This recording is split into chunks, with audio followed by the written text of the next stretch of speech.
Diri Tuhan. Udah, Bang, mau ibadah, Bang. Mau ibadah dulu.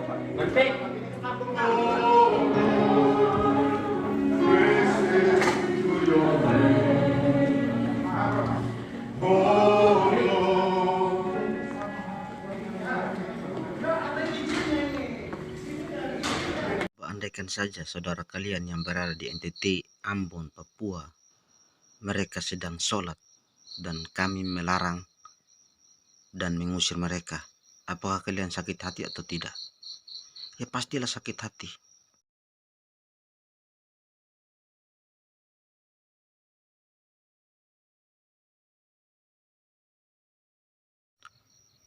Oke, bertemu lagi dengan saya Pemuda NTT, channel Batas Negeri.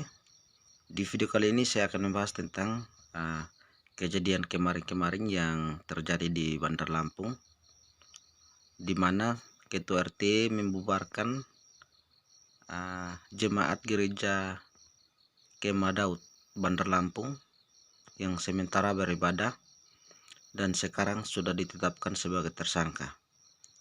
Nah, di sini saya mau berterima kasih kepada Bapak anggota Dewan Komisi 3 Bandar Lampung yang memintai polisi untuk menindaklanjuti kasus ini supaya sebagai pembelajaran bagi yang lain.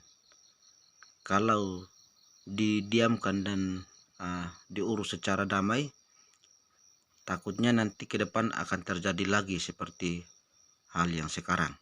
Sehingga DPR Komisi 3 Bandar Lampung meminta polisi untuk menindaklanjuti kasus tersebut. Dan Ketua RT yang membubarkan ibadah di gereja Kemah Daud Bandar Lampung sudah ditetapkan sebagai tersangka. Dan Ketua RT tersebut disangkakan dengan pasal 156 huruf A KUHP, 175 KUHP, dan 167 KUHP. Yang saya herankan di sini, kenapa sudah tahun 2023 kok masih ada orang-orang seperti ini? Sering melarang orang beribadah, sering melarang orang mendirikan rumah ibadah. Padahal di Undang-Undang Dasar Negara Republik Indonesia tahun 1945 sudah mengatur tentang itu. Pasal 29 ayat 2 mengatur tentang hak dan kebebasan beragama, hak dan kebebasan beribadah. Tapi kok masih ada orang-orang yang melarang. Kalau orang melarang agama lain beribadah, itu artinya imannya tidak kuat, sehingga tidak mau orang beribadah di dekatnya. Semoga Ketua RT yang sudah ditetapkan sebagai tersangka menjadi pembelajaran bagi yang lain, seperti kemarin bulan Desember tahun 2022 terjadi di Bogor, terjadi di Cilegon, yang melarang orang mendirikan rumah ibadah, melarang orang beribadah Natal.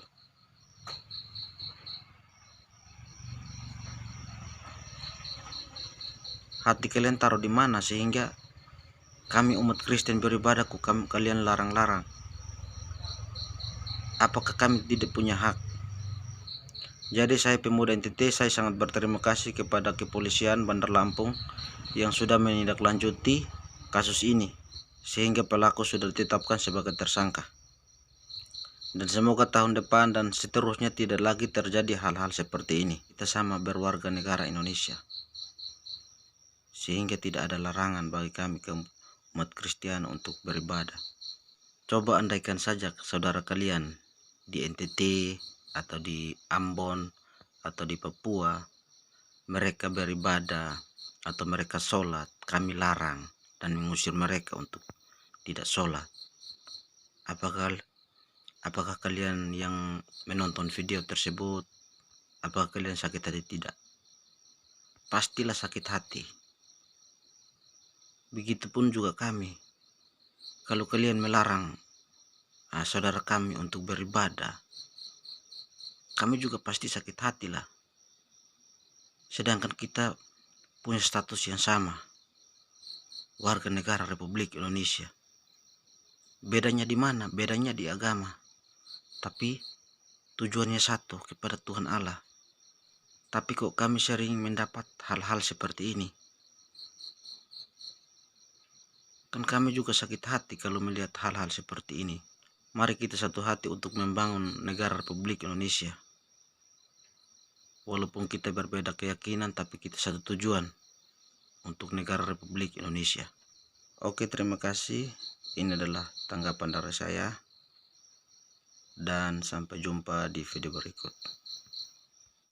Thank you.